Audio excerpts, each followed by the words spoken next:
са най-малкия, но и най-непокорен член на семейството на хидросферата.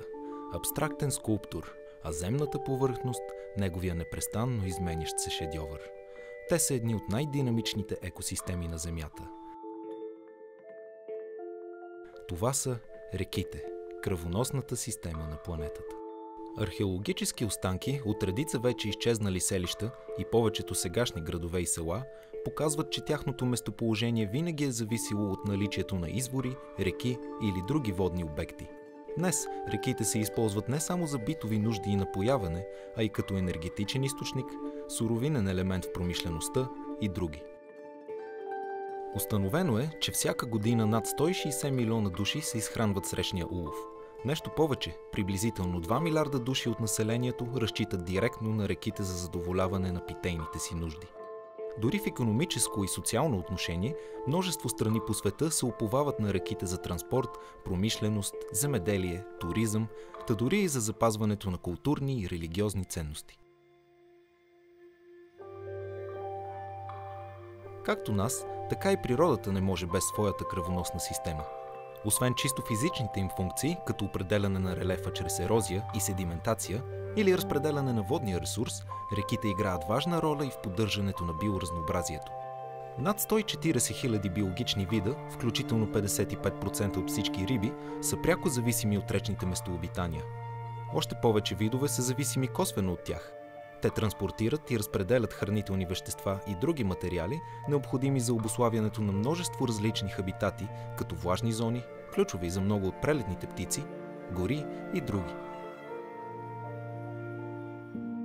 Реките обикновено притежават изключителна самопречиствателна способност.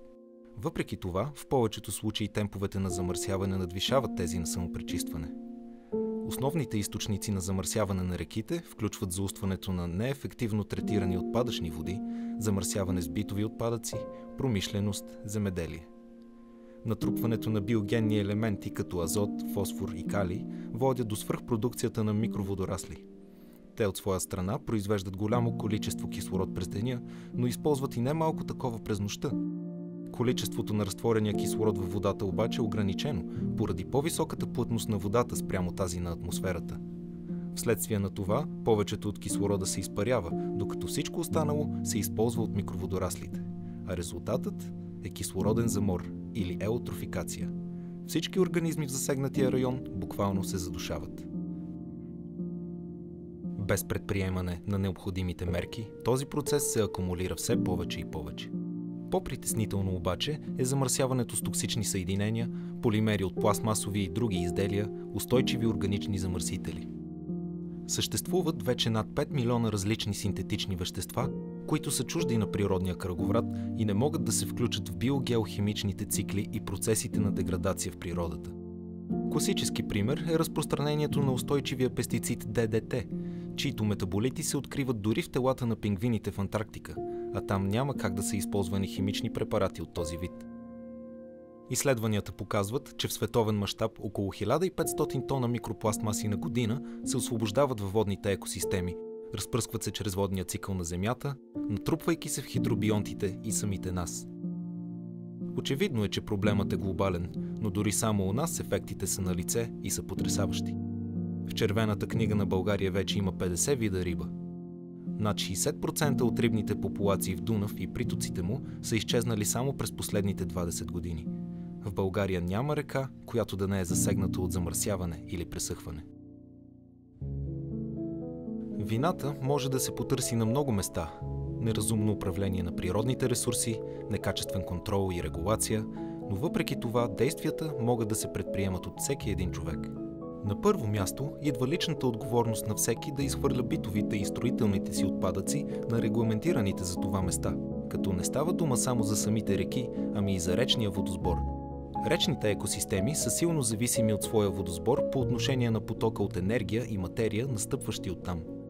Дори когато част от течението бъде повлияно от замърсяване, това не влияе съществено върху него. Обратно, промени във водосбора обаче, като замърсяване на почвата или обезлесяване на естествената горска покривка, могат да имат катастрофални последствия за структурата и функционирането на всяка една речна екосистема. Дори в собствения си дом човек може да вземе мерки. Например, като внимава какво изхвърля в канализацията, тъй като водопречиствателните станции не могат да задържат и пречистват всички замърсители, ако населеното място въобще е снабдено с такава. Нещо повече, водата, която използваме, е разумно да се пести и преизползва при възможност, тъй като е изчислено, че първият ресурс, който ще изчерпаме от планетата, не е петрола или някой скъп метал, а чистата питейна вода. Както всяка капка вода сама по себе си е незначителна, но взети заедно имат силата да обособяват света, в който живеем, така и усилията на всеки отделен човек, взети заедно, са способни да задвижат потока на живот в хармония с природата.